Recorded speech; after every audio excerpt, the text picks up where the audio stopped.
ఈరోజు బర్లీ పొగాకు ఆంధ్ర రాష్ట్రంలో ఎప్పుడు పొగాకు రాష్ట్ర ప్రభుత్వం కొనలేదు.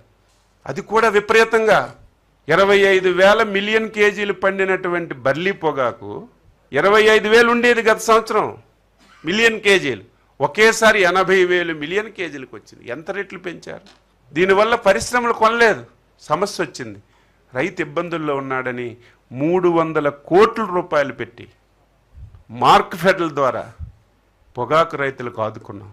ఏ సమస్య వచ్చినా ఒకరు చెప్పవలసిన అవసరం లేదు, బాధ్యత గల ప్రభుత్వం. అయితే ఈరోజు రాజకీయ ముసుగులో ఒక రాజకీయ పార్టీ పెట్టి ఒక క్రిమినల్ యాటిట్యూడ్తో ఈ రాష్ట్రాన్ని నాశనం చేయాలని ప్రయత్నం చేస్తున్నాడు.